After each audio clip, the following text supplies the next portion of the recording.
Hello बेटा, कैसे हो आप सब। उम्मीद करते हैं बहुत बढ़िया होगे और अपनी तैयारी को बहुत बढ़िया बना के रखे होगे। लास्ट वीडियो के अंदर हमने ढेर सारे डेरिवेशन किए थे जो इस चैप्टर से इंपॉर्टेंट थे।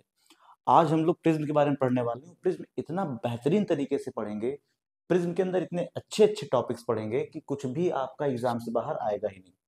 ठीक है, आपको कोई भी क्वेश्चन बाहर के नहीं मिलेंगे एग्जाम में। नॉर्मली डेरिवेशंस आते हैं और जितने भी टाइप के इसमें क्वेश्चन बन सकते हैं हम सब डिस्कस करने वाले हैं आज अभी इसी वीडियो में। ठीक है, देखो, प्रिज्म पढ़ने से पहले हम देख लेते हैं प्रिज्म होता क्या है। देखो, प्रिज्म की बात करें तो नॉर्मली तो ये प्रिज्म है, आप देखते ही हो, ये प्रिज्म होता है। अब इसके बारे में बाद में बात करेंगे, पहले हम यहाँ देख लेते हैं ये कह क्या रहा है। देखो, इसका मैंने डायग्राम यहाँ बना दिया है 3D में। इस तरह से कुछ प्रिज्म होता है।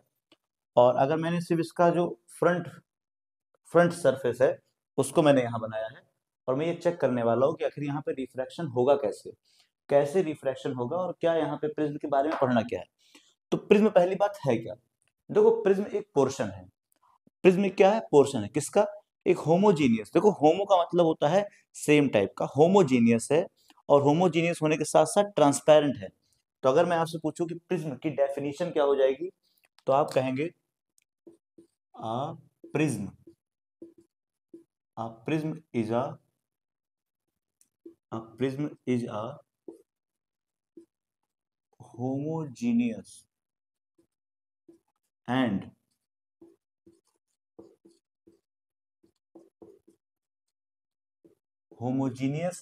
transparent। देखो, होमोजीनियस भी है प्लस ट्रांसपेरेंट भी है। और ट्रांसपेरेंट पोर्शन है या आप कह सकते हो मीडियम है। और ये मीडियम है किसका? इनक्लोज है किसके? रिफ्लेक्टिंग सरफेस से। Transparent medium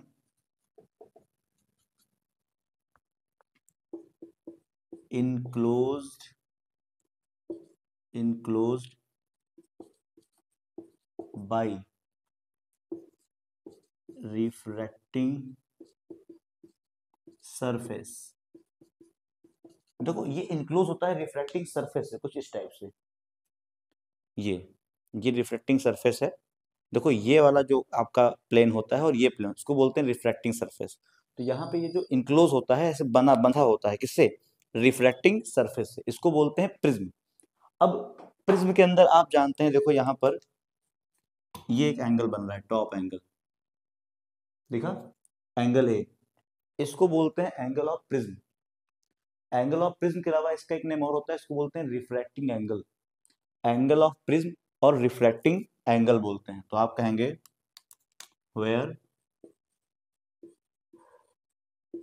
angle A is angle of prism और रिफ्रैक्टिंग एंगल। रिफ्रैक्टिंग एंगल भी बोलते हैं इसको, ठीक है। एंड प्लेन, अब यहां दो प्लेन देखो, A B and A C are called refracting surface.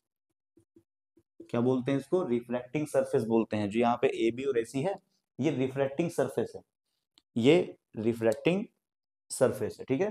जैसे ये वाला पोर्शन देखो, ये और ये नहीं है रिफ्रैक्टिंग सरफेस। रिफ्रैक्टिंग सरफेस ये है, और ये जो ऐसे होता है ना, इस तरीके से अगर जब रहता है, सपोज करो अगर इस तरीके से मैंने ऐसे किया, तो जो ये वाला पोर्शन और ये वाला पोर्शन है, इसको बोलते हैं रिफ्रैक्टिंग सरफेस, ठीक है। तो ये तो आपका हो गया रिफ्रैक्टिंग सरफेस, ठीक। चलो, अब थोड़ा समझते हैं यहाँ पे कि कैसे वर्क करता है, फिनोमेना क्या होता है, ये सब देखने वाले हैं। तो हम यहाँ पे देखेंगे रिफ्रैक्शन थ्रू प्रिज्म, ठीक है। तो सबसे पहले तो इसको नोट कर लो। अगर नोट हो गया है तो मैं इसको थोड़ा साइड करूंगा अभी, उससे पहले मैं कुछ बना लेता हूँ। देखो, आप जानते हो कि मैं अगर यहाँ पे एक रे इसके ऊपर इंसिडेंट कराऊं, सपोज करो कि यहाँ पर एक रे इसके ऊपर इंसिडेंट हो कुछ इस तरीके से,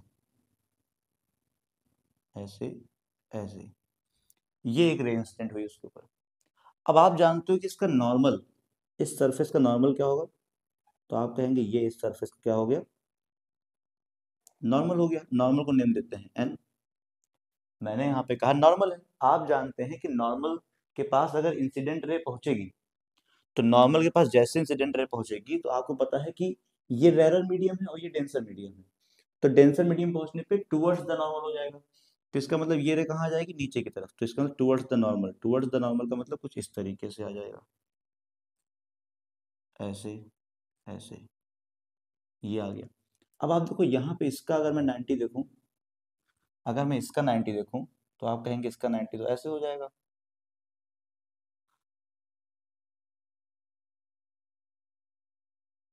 ये देखो इसका 90 तो ऐसे हो गया। और आप जानते हैं अब ये डेंसर से कहाँ जा रहा है, रेरर में जा रहा है। तो जब भी लाइट डेंसर से रेरर जाती है तो कहाँ जाएगी, टूवर्ड्स द नॉर्मल तो जाएगी नहीं, अवे द नॉर्मल। तो इसका मतलब इसको पहले नॉर्मल मान लेते हैं एम, और अब ये लाइट कहाँ निकल जाएगी, यहाँ से थोड़ा सा इस तरीके से ऐसे निकल जाएगी। पहले ऐसे गई लाइट, फिर ऐसे गई लाइट, और फिर ऐसे गई लाइट।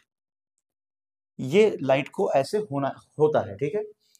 इसका मतलब ये एक सिस्टम हो गया जहां से जाएगी। अच्छा आपको पता है कि यहाँ पर जो एंगल बन रहा होगा उसे बोलते हैं इंसिडेंट एंगल, तो इसको लिख सकते हैं आई से। यहाँ बन रहा है रिफ्रैक्टेड एंगल, इसको लिख सकते हैं आर से। थोड़ा बड़ा बड़ा लिख दें, तो देखिए इसको लिख सकते हैं आर से। यहाँ पर देखिए फिर से रिफ्लेक्शन हो रहा है तो इसको लिख देते हैं आर डैश से। और आप देखिए यहाँ से लाइट बाहर निकल रही है, तो लाइट जहाँ से बाहर निकलती है उसको बोलते हैं इमरजेंट एंगल। क्या बोलते हैं, इमरजेंट एंगल, और लिख सकते हैं इसको आई डैश से। अब बहुत जगह पे ई से भी लिखा रहता है, कोई कंफ्यूजन वाली बात नहीं है, तो इसको ऐसे भी लिख सकते हैं, ठीक। इसको मान लेते हैं क्यू, इसको मान लेते हैं आर, इसको मान लेते हैं ई, ठीक। और देखिए अगर ये लाइट, अगर ये प्रिज्म ना होता तो इस प्रिज्म के ना होने पर ये लाइट कहाँ निकल जाती है, आप कहते हैं बिल्कुल सीधे, भाई रोकने वाला कोई होता ही नहीं, तो ये मौज मस्ती करते हुए कहाँ चला जाता पीछे, इस तरीके से। और अब गया कहाँ एक्चुअल में, यहाँ पर। तो अगर चेक करें कि अपने पास से कितना डेविएट हो गया है, तो आप कहेंगे कि सर यही एंगल तो है जिस एंगल से ये क्या हुआ है, डेविएट हुआ है। इसका मतलब ये एंगल वो एंगल है जिस एंगल से टोटल डेविएशन हुआ है। इसको लिखते हैं डेल्टा से, और इसको बोलते हैं एंगल ऑफ डेविएशन। क्या बोलेंगे बेटा, एंगल ऑफ डेविएशन। और यहां मान लेते हैं पॉइंट डी। ये हो गया आपका एंगल ऑफ डेविएशन। एक बात समझना, ये डेल्टा क्या बताता है कि लाइट को जाना ऐसे था और फाइनली लाइट जा कहाँ रही है, ऐसे। तो एंगल ऑफ डेविएशन कितने का हुआ, सिंपल सी बात है, डेल्टा का हुआ। जाना ऐसे तो जा ऐसे रहा, डेल्टा का डेविएशन हुआ। हमको इसी डेल्टा का रिलेशन निकालना है, ठीक है। तो सबसे पहले ये बताओ कि ये डेफिनेशन नोट कर लिया है, ना नोट किया हो तो इसका स्क्रीनशॉट ले लो। और अब हम इसको हटाएंगे और अपना डेरिवेशन करेंगे जो एग्जाम के अंदर खूब आने वाला है। और उसके बाद कुछ अच्छे से न्यूमेरिकल्स भी लगा के देखेंगे, ठीक है, कि इसके ऊपर न्यूमेरिकल कैसे कैसे बनते हैं, कितने बढ़िया बढ़िया न्यूमेरिकल एग्जाम में पूछे गए हैं आपके, ठीक है। सारे पीवाईक्यू जो फ्यूचर में आने की चांसेस है उस सबको हम लोग डिस्कस कर लेंगे, ठीक है। अब देखो सबसे पहले हम समझते हैं यहाँ पे रिफ्रैक्शन बाय प्रिज्म में हमें इस डेल्टा की वैल्यू निकालना है। तो आप जानते हो यहाँ पर लेट, इसको मान लेते हैं यहाँ पे P मान लेते हैं, let P Q be the. देखो जब भी एग्जाम में क्वेश्चन आए सबसे इंपॉर्टेंट प्रोसेस होता है कि आप सबसे पहले लैंग्वेज लिखो। अगर बिना लैंग्वेज लिखे ही आप सॉल्व करोगे तो वो बहुत अच्छा तरीका, अच्छा रिप्रेजेंटेशन नहीं माना जाता है। तो रिप्रेजेंट अच्छा करना है तो सबसे पहले आप कुछ थ्योरी लिखा करिए। वैसे मैं इतनी थ्योरी यहाँ नहीं लिख सकता हूँ, मैं जो नोट्स दूंगा उसमें थ्योरी रहेगी, बट यहाँ थ्योरी इतना लिख पाना पॉसिबल नहीं है। सब थ्योरी लिख जाएगी तो कहाँ हम लोग लिखेंगे। Let P Q be the incident ray. P Q यहाँ पे क्या है, इंसिडेंट रे है, इंसिडेंट रे, ठीक। अब आप देखो यहाँ पर सबसे जरूरी बात, ये सबसे पहले इस पॉइंट पे आएगा और यहाँ से टुवर्ड्स द नॉर्मल हो गया, और कहाँ चला गया, आर के ऊपर। जब आर पे गया तो फिर वहां से अवे हो गया, अवे होके यहाँ पहुंच गया, पी क्यू आर, इसको मान लेते हैं एस, ठीक। ये लाइट यहाँ पर आ गई। अब ये बताओ बेटा, सबसे पहले सॉल्व करने का तरीका देखिए कि हम कैसे निकालेंगे इसका सोल्यूशन। सबसे पहले हम आई और आर की वैल्यू निकालेंगे। एक तो ए है, यहाँ पे ए क्या है, angle of prism. We know that A is angle of, A is angle of prism. A क्या है यहाँ पर, एंगल ऑफ प्रिज्म है। कोई दिक्कत तो नहीं यहाँ तक। अच्छा ए अगर एंगल ऑफ प्रिज्म हो गया तो अब आप देखिए, आप जानते हैं in triangle D Q R, in in triangle D Q are. अच्छा, डी क्यू आर में देखो, तो मैं अगर आपसे पूछूं कि ये बताओ एंगल क्यू क्या होगा, तो क्या आप बता सकते हो? अब देखो क्यू कैसे बताओगे, ये डी क्यू आर, तो डी क्यू आर की वैल्यू क्या हो जाएगी, देखिए ये पूरा क्या था आई, तो वर्टिकली अपोजिट एंगल के हिसाब से ये पूरा भी क्या होना चाहिए था आई, लेकिन ये इतना आर है, तो ये क्या बचेगा, सिंपल सी बात है आई माइनस आर। फिर देखो यहाँ पर इस तरीके से, जैसे ये लाइन ऐसे है, ये ऐसे है, तो ये पूरा आई था, तो इसका मतलब ये पूरा भी क्या होना, ये ब्लू और ब्लैक लाइन क्या होना चाहिए था, ये भी आई होना चाहिए था, लेकिन इतना हो गया आर, तो सिंपल सी बात है पूरा कितना है आई है, इतना हो गया आर, तो ये क्या बचेगा, आप कहेंगे बहुत ही आसान सी बात है, ये बचेगा आई माइनस आर।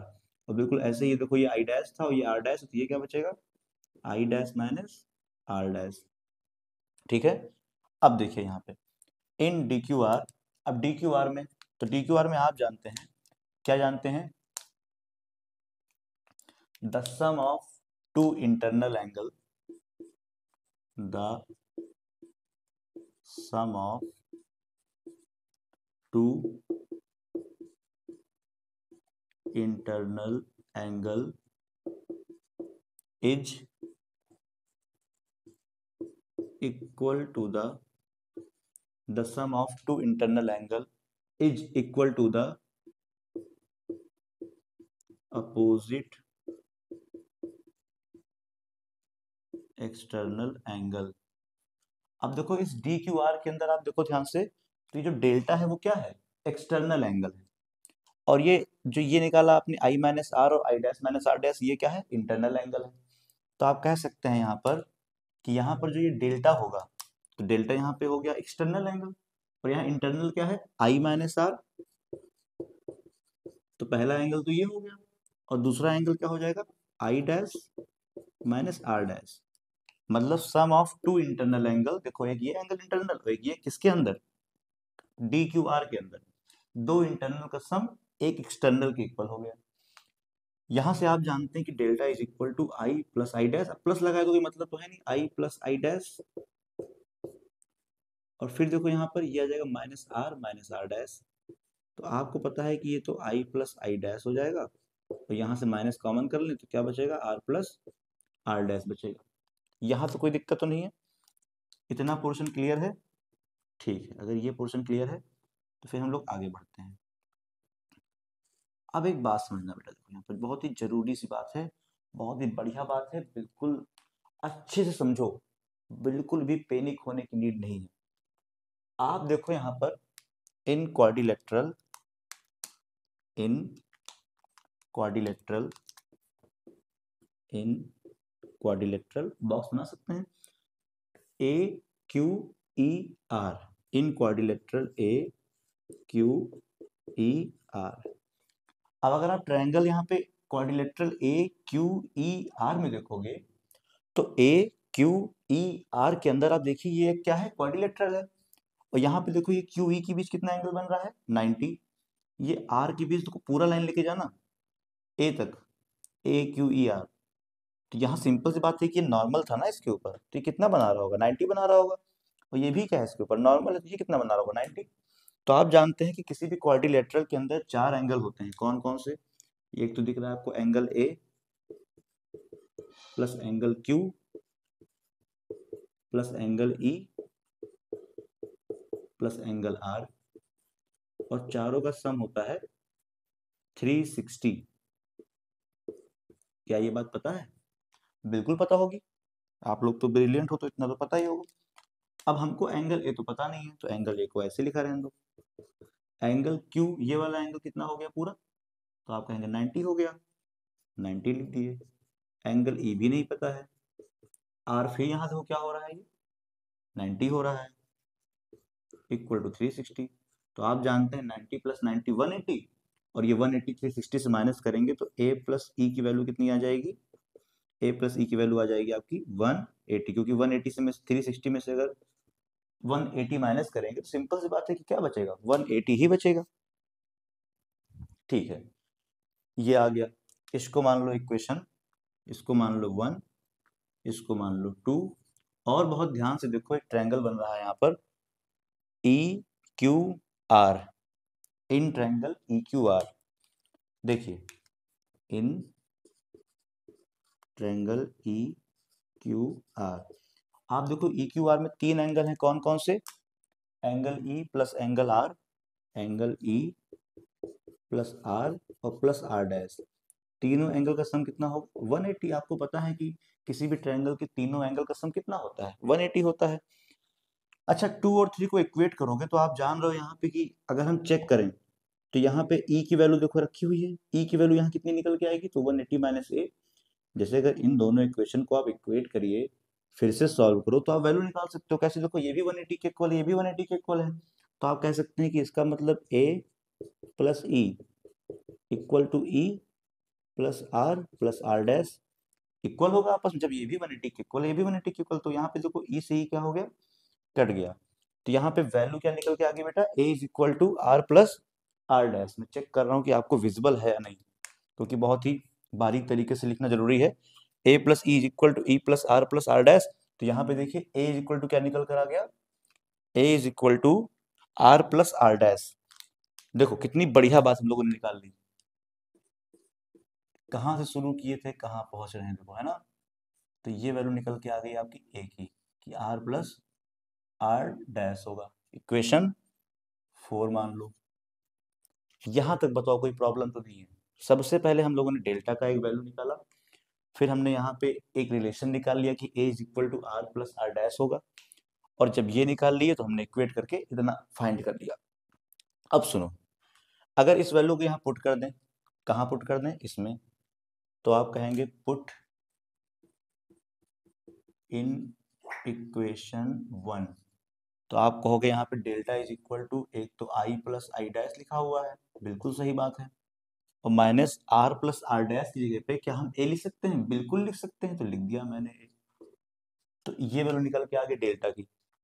तो डेल्टा आ गया आपका R I plus I dash minus A. यहां तक कोई डाउट? क्लियर होगा बढ़िया से? ठीक है, तो delta is equal to I plus I dash minus A आ गया। Equation number 5। इक्वेशन मानते रहो, देखो ये मत सोचो कि मान रहे हैं क्या दिक्कत है, बाई चांस काम लग जाए तो फिर आप कहाँ बात बात कट करोगे?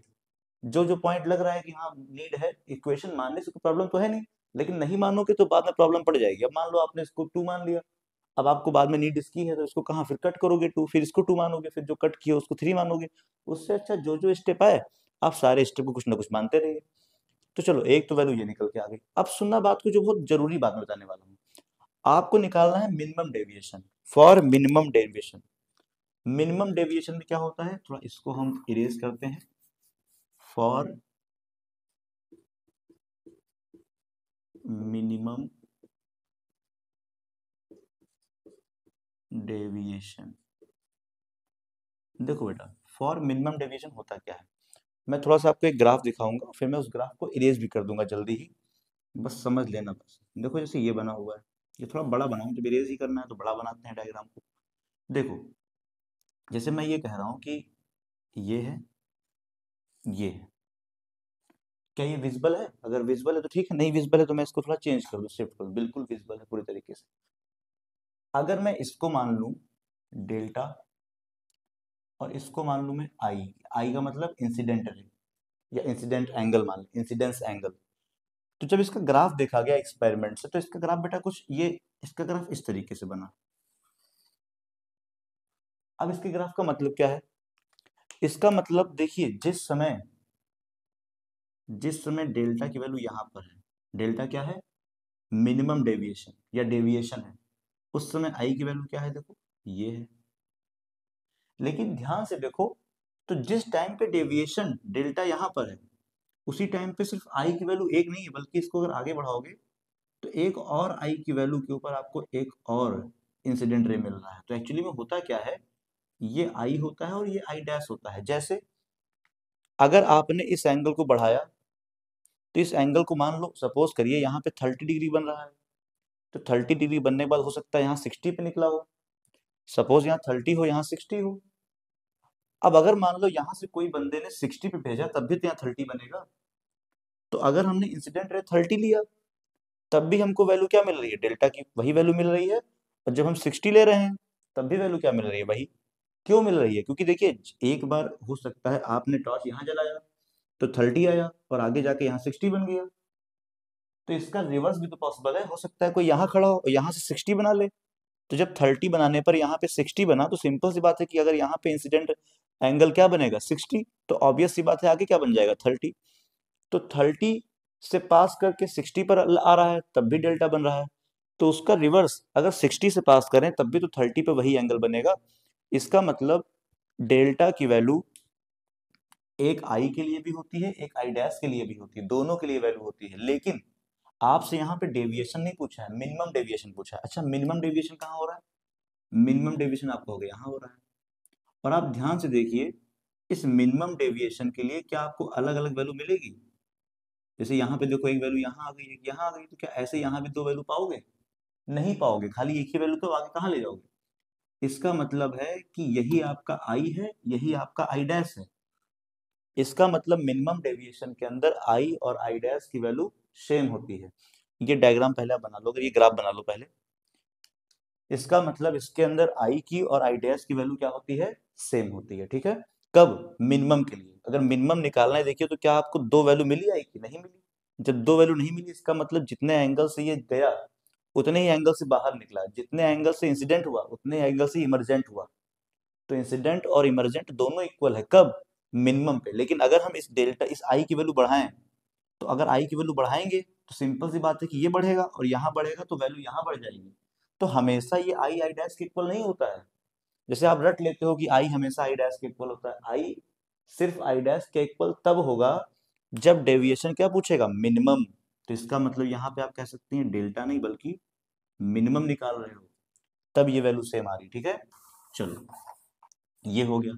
अब मिनिमम डेविएशन की अगर मैं बात करूं यहाँ पर, तो मिनिमम डेविएशन में आप कहेंगे कि for minimum deviation I is equal to I dash, और जब ये आई डैश आई के इक्वल हो गया तो सिंपल सी बात है कि आर भी किसके इक्वल हो जाएगा? आर डैश के हो जाएगा। कोई दिक्कत की बात नहीं है। अब देखते हैं, अब इससे बेनिफिट क्या हुआ। देन अब यहाँ पर क्या हो जाएगा देखो, तो आप कहेंगे इन इक्वेशन, सबसे पहले सॉल्व कर लेते हैं इसको 4 को। इन इक्वेशन 4, तो इक्वेशन 4 में आप कहेंगे बेटा कि देखो a इज इक्वल टू, ये r प्लस आर डैश है, तो आप कहेंगे ये r प्लस आर हो जाएगा।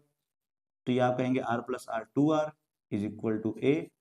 तो यहाँ से आप जानते हो बेटा, थोड़ा इधर करके लिखते हैं जिससे कि थोड़ा बचेगा हमारे पास, है ना? जैसे आप करते थे बचपन में, पन्ने बचाने के लिए अभी भी कुछ लोग करते हैं। कंजूस तो कंजूसी जाती, कंजूसी तो हमारा एक नेचर है ना परमानेंट, तो वो जाता कहाँ है? उसका एज से कोई रिलेशन ही नहीं है। तो r इज इक्वल टू, यहाँ वैल्यू आ जाएगी a/2। बोलो सही है? ठीक है, बिल्कुल सही है। तो r इज इक्वल टू क्या आ गया? a/2। दिख रहा होगा आपको? नहीं दिख रहा होगा? ये दिख रहा होगा, ऐसा मेरा तजुर्बा कहता है कि आपको दिख रहा होगा। एक्चुअली मैं कैमरे को नहीं देख रहा हूँ इस समय, तब भी मुझे विश्वास है कि आपको ये दिख रहा होगा। ठीक है, तो r is equal to a/2 आ गया। ठीक है, इक्वेशन नंबर 6 मान लेते हैं। अच्छा, जैसे हमारा r निकल गया, अब हम यहाँ निकाल लेते हैं i की वैल्यू भी। कैसे? इन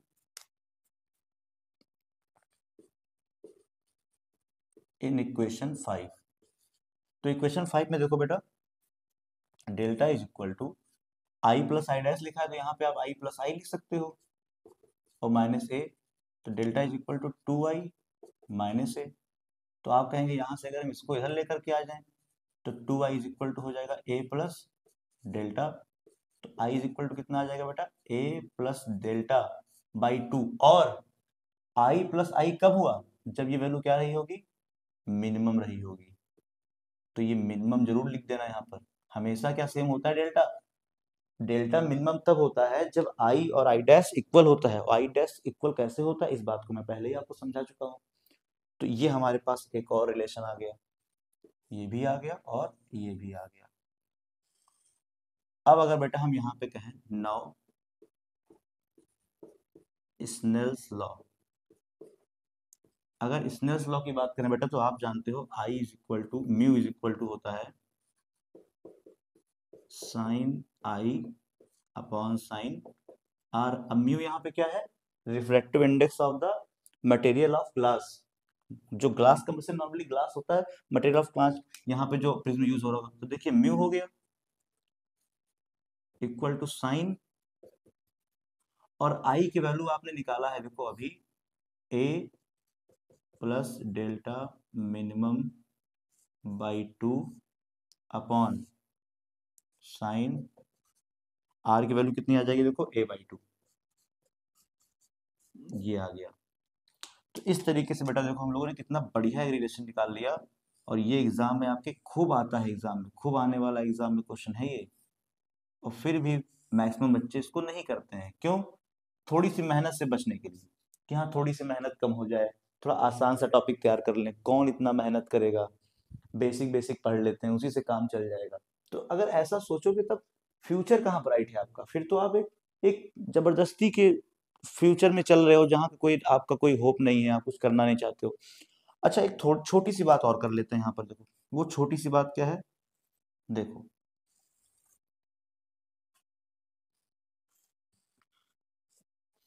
अगर मैं यहाँ पे आपसे कहूँ फॉर थिन प्रिज्म, अगर थिन प्रिज्म की बात करें, तो थिन प्रिज्म के अंदर होता क्या है? थिन प्रिज्म के अंदर आप जानते हैं बेटा, अगर मैं थिन प्रिज्म मतलब बहुत पतला प्रिज्म, थिन प्रिज्म के लिए आप जानते हैं एंगल एक बहुत स्मॉल होगा, angle A is too small. अच्छा, एंगल ए अगर बहुत स्मॉल है, तो आप कहेंगे सिंपल सी बात है, यहाँ साइन को हम क्या कर सकते हैं, एलिमिनेट। आपने पढ़ा था पहले भी कि जब एंगल बहुत स्मॉल होता है तो हम साइन लगाएं चाहे ना लगाएं। तो इस कंडीशन में जो म्यू की वैल्यू होगी, वो आप कह सकते हो कि ए प्लस डेल्टा मिनिमम अपॉन 2, और इसके अपॉन में ए बाई 2। तो आप कहोगे यहाँ पे 2 से 2 क्या हो जाएगा, कट जाएगा, और ये ए कहाँ मल्टीप्लाई हो जाएगा, यहाँ पर। तो ये क्या बन जाएगा, मैं थोड़ा आगे करके लिख रहा हूँ देखो इसको, तो ये यहाँ पे हो जाएगा mu A is equal to A plus delta minimum. अच्छा, यहाँ से डेल्टा मिनिमम की वैल्यू निकालोगे, तो ये म्यू ए, और ये ए इधर आएगा तो माइनस ए हो जाएगा।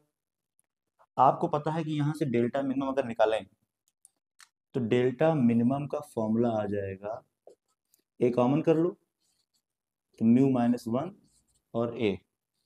तो आपको पता है कि ये फॉर्मूला यहाँ पे म्यू किसका रिफ्रैक्टिव इंडेक्स है, तो म्यू रिफ्रैक्टिव इंडेक्स यहाँ पर ग्लास का है या मटेरियल ऑफ द प्रिज्म का है।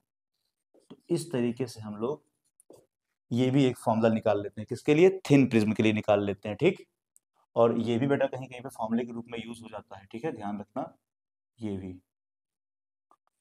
तो बेटा देखो कितना जबरदस्त हम लोगों ने लगा लिया अपने इस साइंस वॉर चैनल पर, इतना बढ़िया तरीके से हम लोग एक एक टॉपिक कर रहे हैं। थोड़ा आप लाइक कर दो, कमेंट भी कर दो जा करके, कैसी लगी वीडियो आपको, लाइक करो, थोड़ा अपने फ्रेंड्स तक पहुंचाओ यार। तुम लोग कैसे बंदे हो कि अपने फ्रेंड्स तक भी नहीं पहुंचा रहे हो चैनल को, है ना? आप लोग का तो इतना पावर होता है, इतना एक पूरा एक जनरेशन होता है कि आप चाहें तो रातों रात चीजों को फैला सकते हो। फिर भी थोड़ा सा आलस कर लेते हैं आप लोग, तो इसको आप बनाइए, ठीक है, अच्छे से कोशिश करिए करने की। और साथ साथ लाइक करो पहले, ठीक है, पहले लाइक करो फिर लिखना, लाइक करो, समझो, इसका स्क्रीनशॉट ले लो, ये एग्जाम में छपने वाला क्वेश्चन है, ठीक है। तो इस तरीके से हम लोग इसको सॉल्व करते हैं। यहाँ पर अगर कोई प्रॉब्लम हो, आपको कोई डाउट हो, तो पूछो मुझसे। अगर हो गया है तो बहुत अच्छी बात है, वैसे बहुत ज़्यादा कटा नहीं होगा, अप्रॉक्स पूरा तो आ ही गया होगा आपको, उसमें दिख रहा ही होगा, ठीक। तो चलो, तो क्या इसको इरेज करें? से लिखा बढ़िया सा हुआ है, मन नहीं कर रहा है इरेज करने का, लेकिन फिर भी इरेज तो करना ही पड़ेगा, ठीक है। तो इसको हम इरेज करते हैं पहले, और फिर देखते हैं कि और इसमें क्या कर सकते हैं। अब देखो यहाँ पे 2-3 न्यूमेरिकल कर लेते हैं इसके ऊपर, कि आखिर न्यूमेरिकल एग्जाम में किस टाइप का आ सकता है, ठीक है। चलो देखते हैं न्यूमेरिकल कैसे कैसे आ सकते हैं।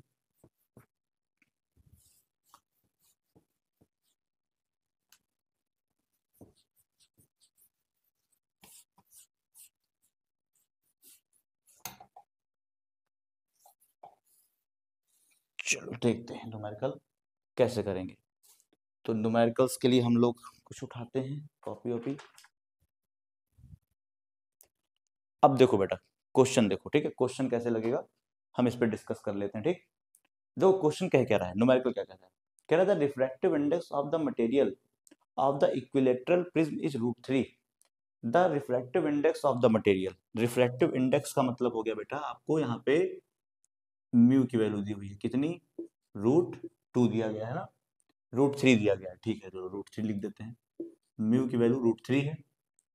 अब कह रहा है then the angle of minimum deviation of the prism, आपको निकालना है बेटा यहाँ पर मिनिमम डेविएशन, मतलब कि डेल्टा मिनिमम निकालना है, कितना होगा, ठीक है। कोई डाउट, कोई प्रॉब्लम, कोई समस्या नहीं होगी, आगे सुन लो, क्वेश्चन पूरा नहीं हुआ बेटा, अभी सुन लो। The refractive index of the material of is इक्विलेटरल प्रिज्म इज √3, then the angle of minimum deviation of the prism, तो प्रिज्म का मिनिमम डेविएशन क्या होगा। अब यहाँ पे एक बहुत ही बढ़िया बात बताई गई है, वो नहीं पता रहेगा तो आप नहीं कर पाओगे। देखो यहाँ पर जो ये प्रिज्म है कैसा, इक्विलेटरल है, अगर इक्विलेटरल होगा तो उसका एंगल तीनों कितना कितना होगा, 60 60 60। इसका मतलब यहाँ पे आपको एंगल ए यानी एंगल ऑफ प्रिज्म की वैल्यू 60 दी हुई है, बस काम खत्म, इतने का ही बात था। अगर ये पहचान गए तो आप जानते हो कि म्यू इज इक्वल टू होता है sine A plus delta minimum by 2 upon sine A by 2।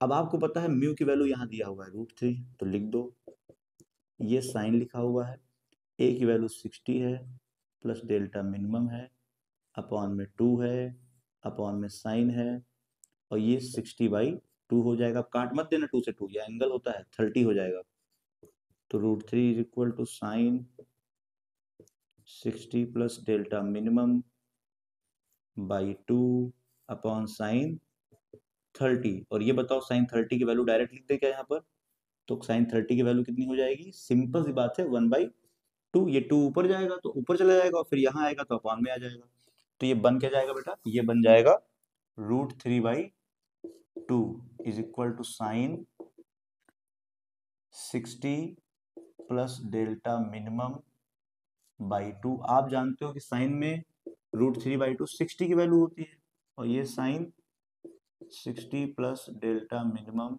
By 2, sine sine हट जाएगा, 60 is equal to 60 plus delta minimum by 2, 2 से मल्टीप्लाई करो तो कितना आ जाएगा, 120 is equal to 60 plus delta minimum, तो डेल्टा मिनिमम हो जाएगा बेटा आपका 120 माइनस 60, और यहाँ से डेल्टा मिनिमम कितना आ जाएगा 60 डिग्री। कितना आसान क्वेश्चन, सिर्फ कैलकुलेशन करना है, कैलकुलेशन बेस्ड क्वेश्चन था, और सिर्फ स्टार्टिंग की 2 लाइन की फिजिक्स थी। अगर आपने इक्विलेटरल ट्रायंगल देख लिया और फॉर्मूला अगर पता है तो ये क्वेश्चन आराम से कर लोगे, इसमें ऐसा क्या है जो आप नहीं कर पाएंगे, इस तरह का क्वेश्चन तो आपने खूब, कैलकुलेशन तो इससे अच्छी अच्छी आप कर लेते हैं, बस ये है कि हाँ थोड़ा फॉर्मूला अगर पता रहता है तो हम लोग बेटर परफॉर्मेंस कर लेते हैं। अगर आपने नोट नहीं किया तो थोड़ा पीछे करके वीडियो को आप नोट कर सकते हो, ठीक है। तो इस तरीके से हम लोग एक क्वेश्चन लगा लेते हैं, ठीक। एक क्वेश्चन और देखें क्या, चलो एक क्वेश्चन और देखते हैं, कोई बढ़िया सा अगर मिल जाए तो देख लेते हैं कोई अच्छा सा क्वेश्चन। देखो एक क्वेश्चन और यहाँ पे दिया हुआ है, खूब बढ़िया सा लिखा हुआ है, देखते हैं ये क्वेश्चन कहने क्या वाला है, ठीक। यहाँ पे ये क्वेश्चन ये कह रहा है the refracting angle of a prism is a. सबसे पहले हम प्रिज्म बना लेते हैं, देखो ऐसे ऐसे ऐसे, the refracting angle of the prism, तो पहले ए मान लेते हैं, the refracting angle of the prism is a, ठीक है। रिफ्रैक्टिंग एंगल आप जानते हैं, रिफ्रैक्टिंग एंगल बोलते हैं एंगल ऑफ प्रिज्म को, and refractive index of the material of the prism is cot a/2। मतलब यहाँ पर रिफ्रैक्टिव इंडेक्स आपको आर की वैल्यू जो दिया गया है, म्यू की वैल्यू, बड़ी खतरनाक वैल्यू दी गई है, आखिर ऐसा क्या हो गया, cot a/2, refractive index cot a/2 है, then find the angle of minimum deviation, तो निकालना क्या है आपको, मिनिमम डेविएशन। क्वेश्चन फिर से पढ़िए एक बार, the refractive angle of a prism is a and refractive index of the material of the prism is cot a/2, then angle of minimum deviation angle क्या होगा आपको ये फाइंड करना है, ठीक है। चलो बहुत अच्छी बात है, हम मिनिमम डेविएशन निकाल लेते हैं। आपको पता है बेटा कि स्नेल्स लॉ जो होता है वो होता है mu is equal to sine I upon sine R. Mu की वैल्यू यहाँ दिया हुआ है cot a/2 is equal to sine I. और आपको पता है कि मिनिमम डेविएशन की कंडीशन में आर की जगह पे हम लिख सकते हैं a/2। याद करो डेरिवेशन अभी किया था आपने, वहां पे क्या किया था, जहां जहां आर लिखा था वहां क्या लिख दिया था, a/2। कब, मिनिमम डेविएशन कंडीशन में, तो हमने भी यहाँ लिख दिया। ये साइन a/2 क्रॉस मल्टीप्लाई होकर यहाँ आ जाएगा तो कॉट a/2, और यहाँ आ गया तो आप जानते हैं साइन a/2। क्या यहाँ तो कोई प्रॉब्लम है आपको, तो आप कहोगे कोई प्रॉब्लम नहीं है, बिल्कुल भी प्रॉब्लम नहीं है। और ये क्या लिखा हुआ है, साइन आई। आप जानते हैं कॉट को हम कह सकते हैं cos a/2 upon sine a/2, और ये लिखा हुआ है sine a/2 is equal to sine I. Sine a/2 से साइन a/2 कट गया, ये हो गया आपका cos a/2 equal to sine I. तो आप कहोगे यहां से कि ये cos a/2 is equal to sine I हो गया। तो आप कहेंगे ये साइन आई है, ठीक है, और इसको आप लिख सकते हो साइन 90 माइनस a/2। पता होगा ना, मैंने पढ़ा होगा कि cos a/2 को sin 90 माइनस a/2 लिख सकते हैं। तो साइन साइन कैंसिल हो जाएगा, तो i इज इक्वल टू हो जाएगा 90 माइनस a/2 आएगा ना। ठीक है, अगर ये आ गया तो आपको पता है कि इसको मल्टीप्लाई कर सकते हैं। मल्टीप्लाई करोगे तो i is equal to 180 minus a/2। ये वैल्यू निकल के किसकी आ जाएगी यहाँ पर, ये वैल्यू निकल के आ जाएगी आई की, या आई की वैल्यू को यहीं छोड़ दो, आई की वैल्यू ये आ गई। लेकिन हमसे पूछा क्या था, मिनिमम डेविएशन। तो बेटा आपको पता है कि मिनिमम डेविएशन के लिए delta minimum is equal to, आपने लिखा था 2i माइनस ए। पीछे देखो यहाँ पे इक्वेशन लिखी थी 2i माइनस ए लिखा हुआ था जब i प्लस आई डैश को ऐड किए थे। तो बस अब खेल खत्म है, 2 लिखिए, i की वैल्यू आपने निकाला है 90 माइनस a/2, ये माइनस ए है, तो delta minimum is equal to, अंदर मल्टीप्लाई करोगे तो 180, 2 से 2 कैंसिल हो जाएगा, a बचेगा, ये भी माइनस ए है, तो ये हो जाएगा 180, और माइनस से कितना हो जाएगा, -2a। तो इस तरीके से बेटा हम लोगों ने क्या निकाल लिया यहाँ पर, मिनिमम डेविएशन निकाल लिया। ठीक है, ये सारा एक्सपेरिमेंट न्यूटन ने किया था बेटा। न्यूटन न्यूटन मतलब करीब 1665 का टाइम था। 1665 में न्यूटन अपने जो यूनिवर्सिटी थी, कैम्ब्रिज यूनिवर्सिटी में भी, शायद कैम्ब्रिज यूनिवर्सिटी थी, उसके स्टूडेंट थे वो, वहाँ पे मतलब साइंटिफिक रिसर्च कर रहे थे। और साइंटिफिक रिसर्च के टाइम पे उनको मतलब बहुत तेज धूप थी, और बहुत तेज धूप में उनका मन किया कि लाओ यार थोड़ा अंधेरा कर लेते हैं। अंधेरा किया उन्होंने, तो अंधेरा करने पे क्या हुआ, वहां पे लाइट फैल गई, डिस्पर्सन हो गई। तो उन्होंने सोचा कि आखिर ये क्या फिनोमिना हो रहा है, आखिर ये चीजें क्या हो रही हैं जो हमको लग रहा है कि कुछ रंग क्रिएट कर रही है, अलग अलग तरह के कलर्स निकाल रही है। तो बाद में उन्होंने बताया कि नहीं, ये काम प्रिज्म करता है, ये डिस्पर्सन ऑफ लाइट होती है। और डिस्पर्सन ऑफ लाइट में कैसे डिफरेंट डिफरेंट वेवलेंथ की लाइट अलग अलग वेलोसिटीज चलती हैं, और हमको उसकी सबकी रेज अलग अलग दिखाई देती हैं। ये सारा एक्सपेरिमेंट प्रूफ किया न्यूटन ने, और उसी को आज हम पढ़ रहे हैं। ठीक, तो ये भी क्वेश्चन हो गया होगा। चलो, तो चलो ये क्वेश्चन अगर हो गया है तो हम कुछ टॉपिक्स पे आगे बढ़ते हैं थोड़ा सा, और कहाँ कहाँ से किस किस बैकग्राउंड से क्वेश्चन आ सकता है प्रिज्म के ऊपर एग्जाम में, ये भी देख लेते हैं। देखो, एक टॉपिक होती है dispersion of light. Dispersion of light, अब डिस्पर्सन ऑफ लाइट क्या होता है, देखो डिस्पर्सन ऑफ लाइट में होता क्या है कि जब एक व्हाइट लाइट, देखो व्हाइट लाइट, सन की रेज जो होती है वो व्हाइट लाइट होती हैं।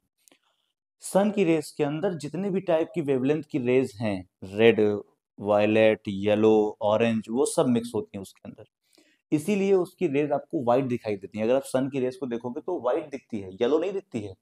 येलोइश तो आपको थोड़ा सा फील होता है शाम के टाइम, मॉर्निंग के टाइम। नॉर्मली जो सन की रेज होती हैं वो व्हाइट होती हैं। तो व्हाइट लाइट जैसे इंसिडेंट होता है प्रिज्म के ऊपर, तो आप जानते हैं प्रिज्म पे वो क्या करता है, स्प्लिट करता है इनटू डिफरेंट कलर, या कह सकते हो 7 कलर्स में डिफरेंट हो जाता है।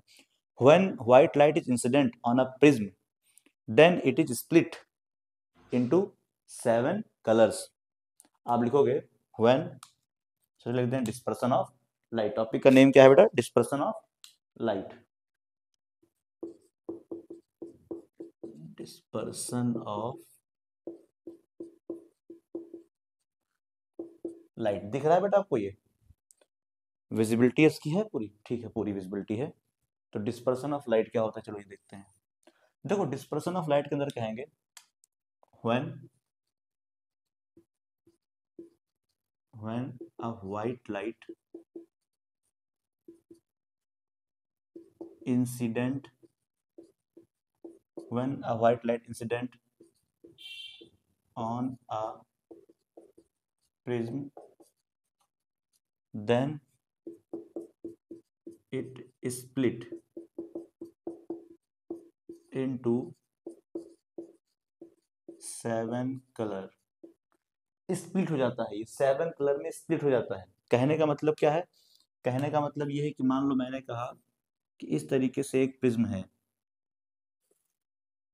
इस तरीके से एक प्रिज्म है, और यहाँ पे अगर आपने एक रे इंसिडेंट किया, जो रे कैसी है, व्हाइट है, तो व्हाइट रे के अंदर होता क्या है बेटा? देखो मान लो इस तरीके से मैंने यहाँ पे एक रे इंसिडेंट किया, और ये व्हाइट, आप जानते हैं इसका नॉर्मल तो ऐसा है। तो व्हाइट लाइट के अंदर डिफरेंट डिफरेंट कलर के वेवलेंथ होते हैं। अब आप जानते हैं कि जैसे मीडियम चेंज होगा, तो मीडियम चेंज होने वेलोसिटी चेंज हो जाएगी। सिंपल सी बात है कि अगर हम मीडियम को चेंज करें, तो मीडियम को चेंज करने पे, किसका मीडियम? लाइट का। पहले लाइट एयर में थी, अब लाइट कहाँ पहुंच गई? ग्लास के अंदर। तो जैसे मीडियम चेंज होगा, तो आप जानते हैं लाइट की वेलोसिटी चेंज हो जाएगी। अब व्हाइट लाइट के अंदर होता क्या? 7 कलर्स होते हैं। बस यहाँ तो वो एक साथ हैं, तो इसलिए आपको व्हाइट दिखाई दे रहा है, लेकिन सबकी वेलोसिटी अलग अलग होगी। तो जैसे ही ग्लास के अंदर या प्रिज्म के अंदर इंटर करेंगे, तो सारे रेस की वेलोसिटी अलग अलग हो जाएगी। और जब सारे रेस की वेलोसिटी अलग अलग हो जाएगी, तो सिंपल सी बात है कि कोई यहां पर जल्दी पहुंच जाएगा ऐसे, तो कोई हो सकता है थोड़ा लेट में पहुंचे, कोई हो सकता है थोड़ा और लेट में पहुंचे, कोई हो सकता है थोड़ा और लेट में पहुंचे। ऐसे करके अलग अलग टाइम पे पहुंचेंगे। तो जो पहले पहुंच जाएगा, वो पहले ऐसे यहाँ से रिफ्लेक्ट होकर के बाहर निकल जाएगा ऐसे, फिर कोई दूसरा निकलेगा, फिर तीसरा निकलेगा, फिर चौथा निकलेगा। तो इस तरीके से डिफरेंट डिफरेंट रेस निकलेंगे। तो पहले यहाँ पे देखो एक ही लाइट रेस थी, कौन सी? व्हाइट। लेकिन अब आप देखिए सबके लिए वैल्यू क्या आ जाएगी? अलग अलग आ जाएगी। तो इस तरह का फिनोमेना डिस्पर्सन होता है। और आपको बता दें कि रिफ्रैक्टिव इंडेक्स इनवर्सली प्रोपोर्शनल होता है लैम्डा के, यानी वेवलेंथ के। इसका मतलब वेवलेंथ बढ़ेगी तो रिफ्रैक्टिव इंडेक्स कम होगा। कमेंट करके तुरंत ये बताओ कि रिफ्रैक्टिव इंडेक्स या वेवलेंथ किसका ज्यादा होता है? रेड का वेवलेंथ ज्यादा होगा या फिर वॉयलेट का ज्यादा होगा? विबग्योर का रूल पढ़े होगे ना? तो आपका क्वेश्चन है, तुरंत कमेंट करिए कि वेवलेंथ ऑफ रेड ग्रेटर है वेवलेंथ ऑफ वॉयलेट से, या वेवलेंथ ऑफ वॉयलेट ग्रेटर है वेवलेंथ ऑफ रेड से। ये आपके लिए क्वेश्चन है, तुरंत इमीडिएट आंसर करो, ठीक है, कमेंट में। अगर सही आंसर रहेगा तो मैं रिप्लाई जरूर करूंगा, और गलत में भी रिप्लाई तो मैं सबका करता ही हूँ, तो ऐसी कोई दिक्कत नहीं, लेकिन हाँ कम से कम आप कमेंट करिए। तो ये तो हो गया बेटा डिस्पर्सन ऑफ लाइट। अच्छा, डिस्पर्सन ऑफ लाइट के बाद अगर मैं एक और छोटी सी बात करूं, जी सब नाम आप जान लो और इससे क्वेश्चन हल्के फुल्के बन जाते हैं। एक होता है एंगुलर डिस्पर्सन। ये क्या होता है? एंगुलर डिस्पर्सन, ये किस बला का नाम है? देखो देखो एंगुलर डिस्पर्सन की बात करें, फिर से डायग्राम बनाते हैं खूबसूरत सा। देखो एंगुलर डिस्पर्सन की बात करें अगर, कुछ ज्यादा चौड़ी आ गया क्या? चलो कम कर लेते हैं, रहेगा वो तो नहीं, लेकिन चलो थोड़ा बढ़िया से बनाना पड़ेगा लगता है, क्योंकि टॉपिक बढ़िया है तो डायग्राम भी बढ़िया होना पड़ेगा। तो चलो ठीक है, अपने हम कुछ ऐसी चीज लेते हैं जिससे कि हम अच्छा डायग्राम बना सकें। कोई चीज सेटअप के अंदर दिख नहीं रहा है ऐसा, जिससे कि बढ़िया डायग्राम बन जाए। चलो ठीक है, अपना हाथ है तो उससे बनाएंगे। देखिए, अगर इसको ऐसे कर लें, इसको ऐसे कर लें, और यहाँ पे इसको ऐसे मिला दें। आपको मैंने बताया कि सबसे पहले यहाँ से एक लाइट जाती है। कितनी लाइट जाएगी? एक लाइट। वो कैसी होगी? वाइट होगी। सिंपल सी बात है। फिर यहाँ से देखो, ये क्या है? इसका नॉर्मल है, तो आप कहेंगे लाइट यहाँ से मुड़ जाएगी, ऐसे पहुंचेगी। लेकिन आप तो जानते हैं कि व्हाइट के अंदर 7 कलर होते हैं, तो यहाँ से सबकी वेलोसिटी अलग अलग रहेगी। तो एक तो ये हो गया, दूसरा ऐसे हो जाएगा, एक हो सकता है ऐसे हो जाए, और एक बना लेते हैं, चलो समझने की वजह से, होती तो 7 है, ये बना लिया मैंने। अब यहां पर आकर के आप देखिए तो सब कोई निकल जाएगा ऐसे, कोई निकल जाएगा इस तरीके से, कोई निकल जाएगा इस तरीके से, कोई निकल जाएगा इस तरीके से। ठीक, मैंने मान लिया कि ये जो लाइट है ये आर वाली है और ये वायलेट वाली है। ठीक है, ये आर है, ये वायलेट है। अगर अगर ये प्रिज्म ना होता तो ये लाइट कैसे निकलती? तो ये कहते हैं आप, तो ये बहुत आसान सी बात है, ये प्रिज्म लाइट ऐसे निकल जाती है। ठीक, आप ये बताओ रेड वाली लाइट के लिए डेविएशन कितने का हुआ? क्वेश्चन समझो, रेड वाले लाइट के लिए, रेड वाले वेव के लिए डेविएशन कितना हुआ? तो आप कहेंगे बहुत आसान है, इसको मिला देते हैं, चेक हो जाएगा कितना डेविएशन हुआ। मिला दिए, तो ये जो निकल के आया, तो ये डेविएशन किसके लिए है? क्योंकि आर वाली लाइन थी तो आर के लिए डेविएशन निकल के आया डेल्टा आर। अब मैं आपसे बोलूं कि बताओ ये जो सबसे लास्ट वाली है कौन सी, वायलेट, उसके लिए डेविएशन कितना है? तो आप कहेंगे कोई दिक्कत नहीं, इसको भी मिला देते हैं पीछे से ऐसे करके, ऐसे मिला देते हैं, तो ये क्या बन गया? ये इसका डेविएशन बन गया। तो यहाँ पे जो ये डेविएशन पूरा बना इतना बड़ा सा, इस तरीके से बना दे, देखो ऐसे, तो ये क्या बन गया? डेल्टा वी बन गया। बोलो, सिंपल सी बात है कि डेल्टा आर छोटा रहेगा क्योंकि इसमें चेंज कम आया, जबकि वी के अंदर देखो क्या हुआ, चेंज ज्यादा आया। तो जितना ज्यादा चेंज आएगा उतना ज्यादा ही क्या होगा, डेविएशन होगा। तो आखिर ये एंगुलर डिस्पर्सन होता क्या है? बहुत ही आसान सा है, बहुत ही आसान डेफिनेशन है। आप लिखेंगे it is the difference between angle of dispersion of red and violet ray. Difference, और रिप्रेजेंट करते हैं बेटा थीटा से इसको। तो थीटा इज इक्वल टू, देखो बड़ा एंगल किसका बन रहा है? डेल्टा वी का। जितना ज्यादा बेंड होगा उतना ज्यादा ही एंगल बनेगा, तो delta V minus delta are. आपने पढ़ा है कि डेल्टा इज इक्वल टू होता है म्यू माइनस 1 ए।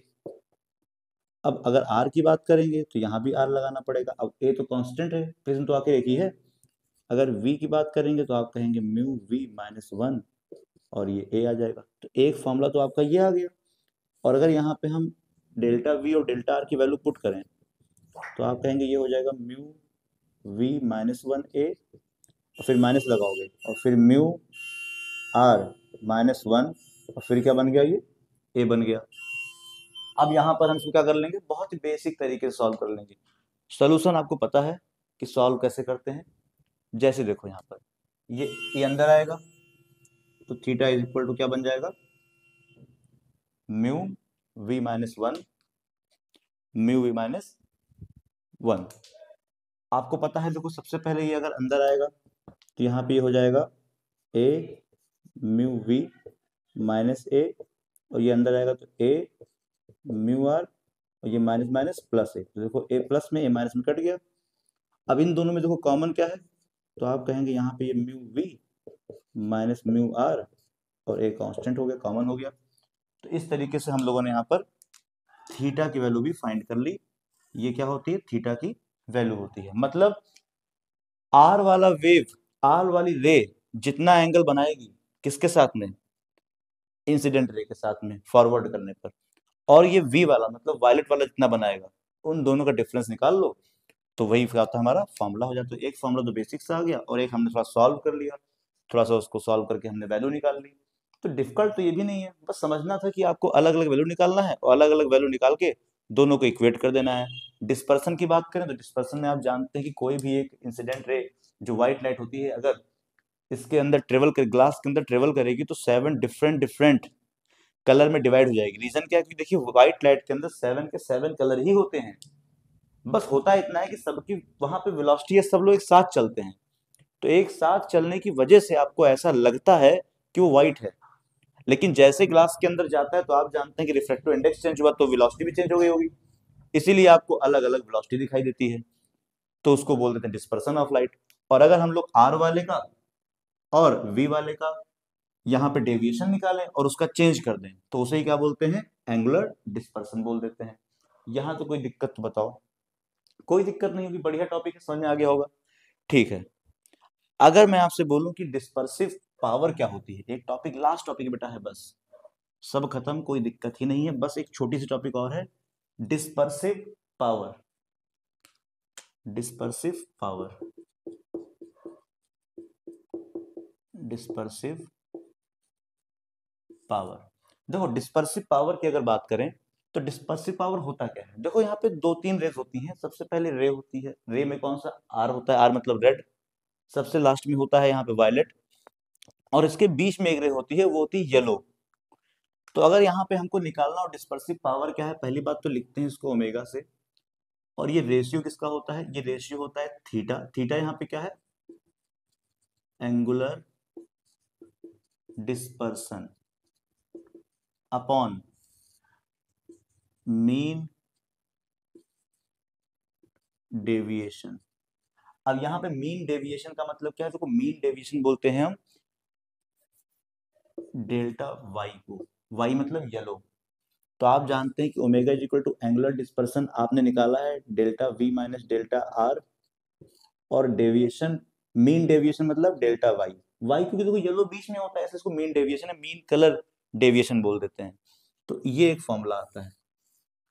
अब इसी में आप चाहें तो यहाँ पे वैल्यू भी कैलकुलेट कर सकते हो आराम से। कैसे, जैसे अभी आपने इसकी वैल्यू निकाली है कि ये होती है mu V minus mu R, क्यों यही निकाले हो ना, mu V minus mu R upon A, और अपॉन में इसका निकालोगे तो आप कहेंगे ये हो जाएगा म्यू वाई माइनस वन ए। तो ए से ए क्या हो गया, कट गया। तो यहाँ से कितना बढ़िया फॉर्मूला निकल के आ गया, omega is equal to mu V minus mu R upon mu Y minus one. तो इस तरीके से हम लोग यहाँ पर डिस्पर्सिव पावर निकाल लेते हैं, एंगुलर डिस्पर्सन निकाल लेते हैं, ये सब टॉपिक्स हम कर लेते हैं। तो देखो प्रिज्म को हम लोगों ने पूरे तरीके से पढ़ लिया है, जो आपके 12th लेवल तक, और अप्रॉक्स मतलब नीट के अंदर भी इससे ज्यादा नहीं पढ़ना पड़ेगा। अगर आप नीट जेई का भी फोकस कर रहे हो तो टॉपिक इतनी ही है। अब मल्टीपल न्यूमेरिकल आप लगाओ वो अलग की बात है, तो न्यूमेरिकल्स तो मैं लगवा दूंगा, लेकिन ओवरऑल आपको कंटेंट इतना ही पढ़ना रहेगा। अब न्यूमेरिकल्स तो खत्म हो गया नहीं, कभी आप लगाते रहो, वो तो आपके प्रैक्टिस के ऊपर है, आपकी कैपेबिलिटी के ऊपर है कि आप कितना अपने एग्जाम के लिए सीरियस हैं, उतना लगाइए। लेकिन अगर कोई कंटेंट टॉपिक पढ़ने की बात करें तो टॉपिक इतना ही पढ़ना है, dispersive power, angular dispersion, dispersion of light, minimum deviation क्या होता है, ग्राफ होता है, सब कुछ तो आपने पढ़ लिया। तो बेटा मैं उम्मीद करता हूँ कि आपको ये पूरी क्लास बहुत बढ़िया लगी होगी। अगर नहीं लाइक किए हो अभी तक भी, ठीक है, तो अब कम से कम लाइक कर दो, ठीक है, वीडियो को, अगर अच्छी लगी हो तो। नहीं लगी अच्छी तो कोई बात नहीं, रहने दो, लेकिन हाँ मेहनत की गई है, मुझे लगता है बढ़िया लगा होगा। तो कमेंट जरूर करिएगा, लाइक जरूर करिएगा, और अगली वीडियो आपको जल्दी ही मिलने वाली है, तो इसको उससे आने से पहले ही प्रिपेयर कर लो, ठीक है, क्योंकि नेक्स्ट वीडियो आती है तो आपका फिर बैकलॉग लगता है, फिर आप पुरानी चीज को ही पढ़ते रहते हो, आगे बढ़ ही नहीं पाते हो। ठीक, तो कल बेटा मिलते हैं नए वीडियो के साथ में, तब तक आप लर्न करिए, पढ़ते रहिए और मस्त रहिए, ठीक है, थैंक यू।